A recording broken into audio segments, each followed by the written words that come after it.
नमस्ते फ्रेंड्स। क्या आप प्रेग्नेंट हो और आप वाइट डिस्चार्ज नोटिस कर रहे हो और आप ये सोच रहे हो कि ये वाइट डिस्चार्ज नॉर्मल है या नहीं, क्या ये मेरी बेबी को हार्म करेगा या नहीं?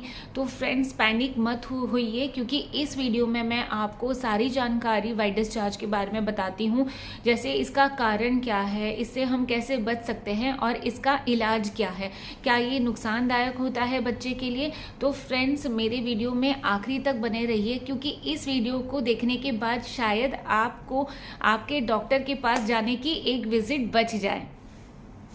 यहाँ आए हुए सभी प्रेग्नेंट फ्रेंड्स को मैं ये बताना चाहूँगी कि वाइट डिस्चार्ज एब्सोल्युटली नॉर्मल होता है प्रेगनेंसी में। कुछ हद तक वाइट डिस्चार्ज जाना बिल्कुल नॉर्मल होता है प्रेगनेंसी में। ये क्यों होता है? क्योंकि प्रेगनेंसी में ईस्ट्रोजन हार्मोन की मात्रा बढ़ जाती है। ये ईस्ट्रोजन हार्मोन बढ़ने की, बॉडी में बढ़ने की वजह से जो थैली का मुंह है और जो योनि की लाइनिंग है, जो वजाइनल वॉल की लाइनिंग है, उसमें से डिस्चार्ज रिलीज होता है। ये डिस्चार्ज कुछ हद तक हेल्दी रहता है, क्योंकि इसमें वो हेल्दी बैक्टीरियाज होते हैं जो कि इन्फेक्शन नहीं होने के लिए हमारी योनि को बचा के रखते हैं। सो वाइट डिस्चार्ज अगर प्लेन वाइट डिस्चार्ज है, एकदम थोड़ा सा वाइट डिस्चार्ज है और स्टिकी डिस्चार्ज है, तो आपको बिल्कुल वरी करने की ज़रूरत नहीं है, क्योंकि ये नेचुरल प्रक्रिया है बॉडी की बाहर के बैक्टीरिया से लड़ने के लिए।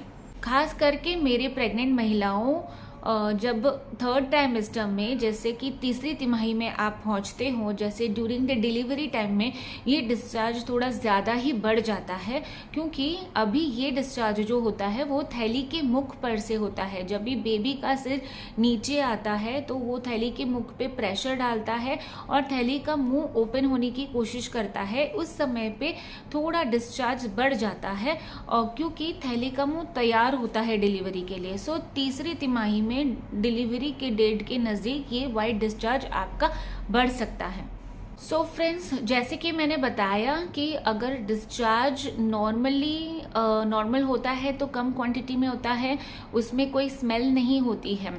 पर अगर आपको वो वाइट डिस्चार्ज के साथ कुछ गंदी फिशी स्मेल आ रही है, बदबू आ रही है, आपको साथ में इचिंग भी हो रहा है, खुजली आ रही है प्राइवेट पार्ट्स पे, पेशाब की जगह पे जलन हो रही है, या फिर वो डिस्चार्ज का कलर जो है वो थोड़ा सा हल्का पीला या हरा सा हुआ है, तब आपको चिंता की बात है, क्योंकि ये नॉर्मल डिस्चार्ज नहीं होता है।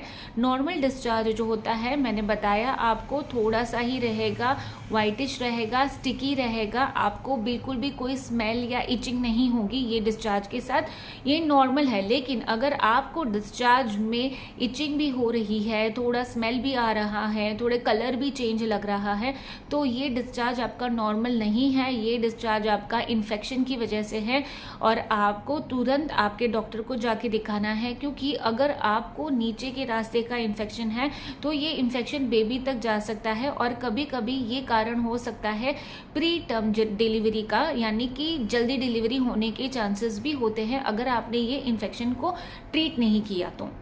सो फ्रेंड्स, अभी मैंने आपको बताया कि नॉर्मल वाइट डिस्चार्ज क्या होता है और कब हमको घबराने की ज़रूरत है, क्या इन्फेक्शन डिस्चार्ज कैसा होता है। ठीक है, तो अभी हम इससे कैसे बच सकते हैं? इसका कारण, इन्फेक्शन का कारण तो बहुत सारे होते हैं। कभी हमने हाइजीन मेंटेन नहीं की है नीचे के रास्ते की। हम अगर ज़्यादा अमाउंट में, जो प्रेगनेंसी में हम बोलते हैं हाइड्रेटेड रहना चाहिए, पानी ज़्यादा पीना चाहिए। अगर हमारे बॉडी में पानी की कमी है तो ये एक कारण हो सकता है इन्फेक्शन का। अगर हम हाइजीन मेंटेन नहीं कर रहे हैं तो ये कारण हो सकता है इन्फेक्शन का। अगर हम नहा नहीं रहे हैं या सेम पैंटी पहन रहे हैं बिना धोए, तो ये एक कारण हो सकता है इन्फेक्शन का। अगर हम कोई हेयर रिमूवल क्रीम जो हमको सूट नहीं कर रहा है, तो इससे हमको जलन, खुजली, ये सब चीज़ें हो सकती है, जो कि अल्टीमेटली इन्फेक्शन का कारण बन सकते हैं। तो ये सारी चीज़ें हमको एग्जैक्टली अवॉइड करनी है ताकि इन्फेक्शन ना हो। सो अब मैं आपको बताऊंगी कि क्या क्या चीज़ें हमको करनी चाहिए जिससे हम इन्फेक्शन को प्रिवेंट कर सकते हैं। पहले तो आपको नीचे के रास्ते का हाइजीन बना के रखना है, यानी कि आपको साफ रखना है नीचे की जगह पे। नॉर्मली आप जैसे नहाते हो साबुन और पानी से आपको नीचे की जगह क्लीन करनी है। कॉटन के अंडरवेयर्स पहनने हैं, ज़्यादा गीले अंडरवेयर नहीं होने चाहिए। गीला अगर हो गया है तो आपको बदल देना चाहिए। कॉटन के अंडरवेयर पहनने चाहिए।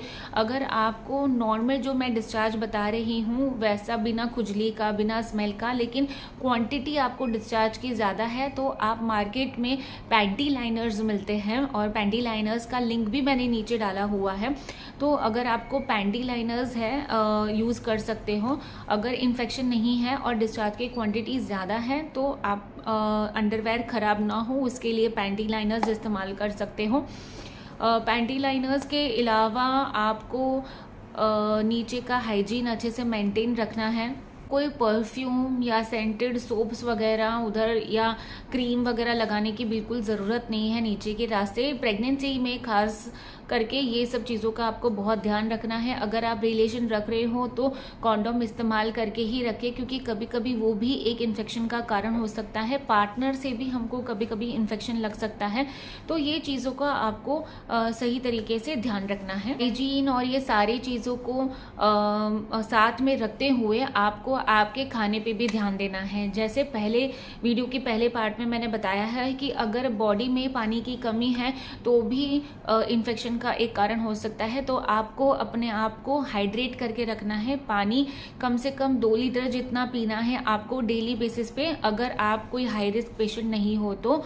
और दूसरी चीज़ है आपको प्रोबायोटिक्स की मात्रा ज़्यादा रखनी है खाने में। प्रोबायोटिक्स माने दही है, छाछ है, योगर्ट है, ये सारी जो फर्मेंटेड चीज़ें होती हैं इसमें प्रोबायोटिक्स की मात्रा ज़्यादा रहती है। प्रोबायोटिक्स के कैप्सूल्स भी अवेलेबल है मार्केट में, पर वो रेकमेंड न करते हुए जो नेचुरल प्रोबायोटिक्स है ये मैं रेकमेंड करती हूँ। ये आपके डाइट में आप ज़्यादा ले सकते हो। खाने पीने में आपको घर का खाना ज़्यादा खाना है। तो फ्रेंड्स, इस पे मैं बताना चाहूँगी कि अगर आपका इन्फेक्शन आपने डिटेक्ट किया है कि आपको ये नॉर्मल डिस्चार्ज नहीं है, इसमें स्मेल आ रही है, इसमें आपको खुजली आ रही है, तो आप प्लीज़ घर पे इसका इलाज ना कीजिए। आपको आपके डॉक्टर के पास तुरंत जाना है और जांच करवानी है कि ये फंगल इन्फेक्शन है आपको या बैक्टीरियल इन्फेक्शन है, और उस हिसाब से डॉक्टर्स आपको फंगल इन्फेक्शन के लिए एंटी फंगल और बैक्टीरियल इन्फेक्शन के लिए एंटीबायोटिक्स आपको लिख के दे देंगे, जिससे कि आप और आपका बच्चा सुरक्षित रहे। फ्रेंड्स, अगर आपको मेरा ये वीडियो हेल्पफुल लगा है, इंफॉर्मेटिव लगा है, तो आप अपने फ्रेंड्स के साथ मेरा ये वीडियो ज़रूर शेयर कीजिए।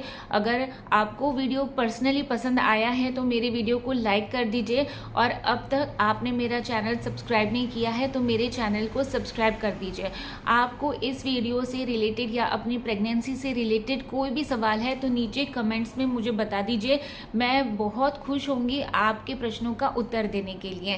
Thank you very much friends, मुझे हमेशा मोटिवेट करने के लिए।